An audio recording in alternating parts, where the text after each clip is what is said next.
CubeSat development team located in Palm Beach, Florida. And I'm Paul Kiesling, a 10th grade member of this team. Our team was created in 2015 and is composed of middle and high school aerospace students. We learn about mobile mechanics and participate in various aerospace competitions and projects, including high-altitude balloons and cube satellites. In fact, in 2018, we made history as one of the first middle school teams in America to build, test, and launch our own cube satellite. We were able to do this through NASA's CubeSat Launch Initiative, which is an educational program created by NASA that provides students with a low-cost pathway to conduct scientific experiments in space. This provides students and teachers with valuable hands-on experience in flight hardware development, design, and build. NASA's CubeSat Launch Initiative has enabled over 210 CubeSats to be built by students from 42 out of the 50 states in America. And as part of our ongoing efforts, we continue to develop new payload ideas relating to molecular biology and technological demonstrations. In fact, just last week we launched our second CubeSat, the CubeSat-1, which was also selected by NASA's CubeSat Launch Initiative. The CubeSat's one mission is to test if capacitors are a suitable replacement for lithium-ion batteries in spaceflight. Lithium-ion batteries pack a significant amount of energy, but can only last for a limited amount of time, whereas capacitors can also pack a significant amount of energy, but can be remotely turned on and off using MOSFET switches, which are advanced electronic remote controls. We believe that this makes capacitors much more suitable for spaceflight, especially for missions such as CubeSats, helping them conduct more precise and prolonged missions. As I just mentioned, the CubeSat-1 was just launched last week. It was launched aboard a SpaceX Falcon 9 rocket on a resupply mission to the International Space Station. For the past 2 years, my job with the CubeSat-1 has been the lead CAD designer. Even though I was only in 5th and 6th grade at the time, I was able to secure my position due to my 3D modeling skills, which I acquired at an early age. Doing 3D modeling for a real-life aerospace project was an invaluable experience for me. However, such advanced CAD education is not widely available for schools for younger students just as myself. In this presentation, we hope to share with you why teaching CAD at an early age will benefit the aerospace industry and the future workforce. And right here is the satellite, the CubeSat-1, and integration.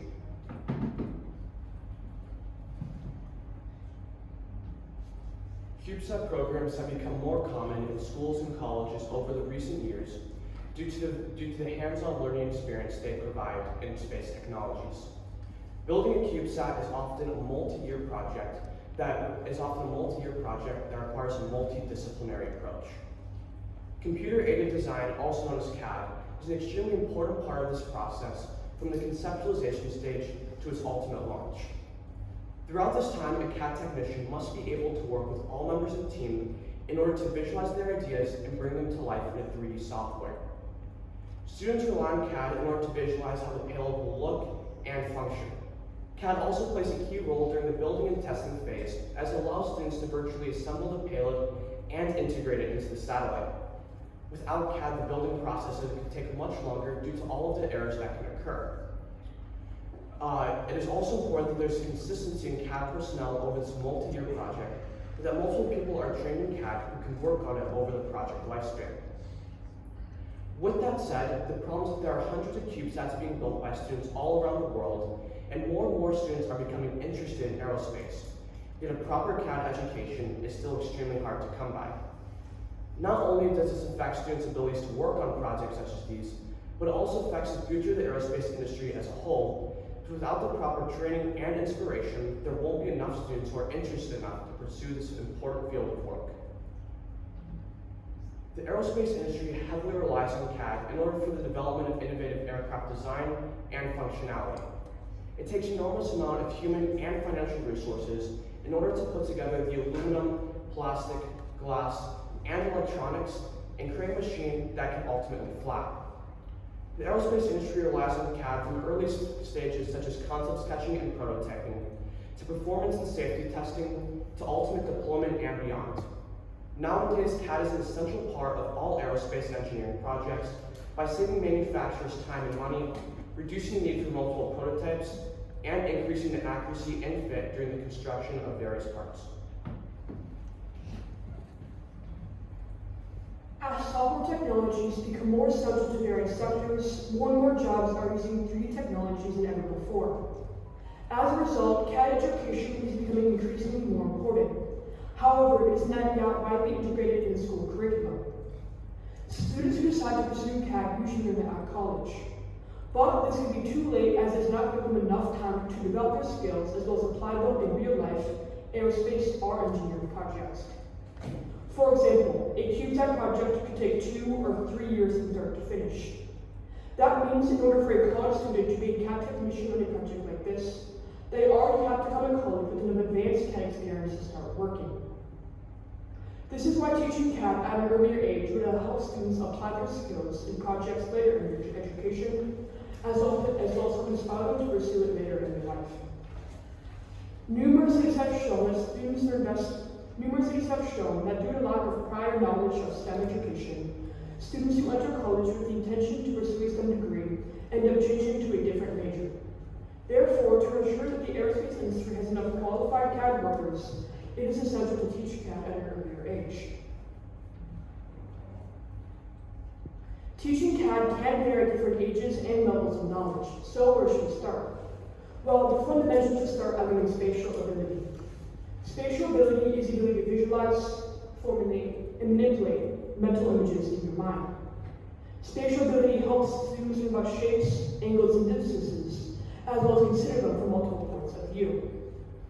Studies show that students can learn spatial ability through solving Tinkercad puzzles or through structured block play, because they activate parts of the brain associated with trial and error problem-solving skills that are crucial for CAD. When it does come to start learning CAD, a great beginner software is Tinkercad. Tinkercad is a free browser software. And it's very simplistic and user-friendly in design. Tinkercad allows students to learn about shapes and print in 3D. However, Tinkercad does have limitations that do not make it suitable for professional soft projects. For example, for our CubeSat 1 payload, I had to create a capacitor. As you can see in this image, I had to combine multiple shapes together to create this capacitor. This was time-consuming and inefficient, as well as not a professional-looking image. However, a more professional software that I used for our project was Blender. Blender is a free software used by many companies, but it is free to download and use for even commercial projects. This makes it great for someone like me who learned as a hobby. However, without prior knowledge of Tinkercad, I would never be able to navigate and use Blender as easy as I use it today. One of Blender's best features is the ability to easily create natural shapes. Blender offers different modifiers that make the creation of natural shapes easier. For example, one such modifier that I used for our project was the bevel modifier. When creating the capacitor for our payload, the bevel modifier helped me round the edges of the capacitor. Another modifier is the array modifier. The array modifier allowed me to stack and position different objects together, and in this case, those objects were the capacitors. The array modifier helped me find the most optimal position to put the capacitors in the CubeSat. As you can see in the first image, there's capacitors, and the capacitors are in the CubeSat and they're aligned properly. And on the second CubeSat, you can see a student working on the payload in real life. Even another modifier that I used for our project was the Boolean Modifier. The Boolean Modifier helped me cut and split an object into sections or half. This was helpful in creating the cutaway view for the CubeSat, so I could see inside the CubeSat and position different components and wires. However, Blender does come with some limitations. When working on this project, one issue that I discovered with Blender was lack of functionality when it comes to precise measurements and scaling. Because the measurement functionality in Blender is not built in, it needs to be outsourced to different add-ons that need to be installed. This can often be time-consuming and glitchy. Therefore, we decided to transition our project to Fusion 360 software. Fusion 360 offers very precise measurements in every aspect of the creation workflow. For example, as you can see in the see-through image of the CubeSat, all these components had to be perfectly fit inside the CubeSat. I had to create these components and use measurements to make sure they all fit and align properly without interfering with one another. Another feature in Fusion 360 that I utilized was being able to record every action I made in a timeline, and it can be easy to change at any point to make modifications and changes. very helpful for making quick design iterations and prototyping. Working on CubeSat 1 was an incredible learning experience for me and our student team. I definitely acquired knowledge I would have never received from reading a book or listening to a lecture. Many studies have shown that students learn best by doing, and CAD is a great example of this outcome.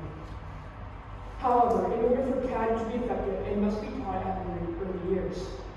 Unfortunately, CAD education is often overlooked or is not available due to lack of technology or qualified teachers. Therefore, we must ensure that policies to increase this education also address expansion of CAD education as well. Teaching CAD at an earlier age, CAD and projects like this play a major role in inspiring the future generation of the aerospace workforce. For example, as a young kid, I was more interested in cartoon animations. But having applied my skills to this project, I'm now aspiring to be a future aerospace engineer. Thank you for listening to our presentation.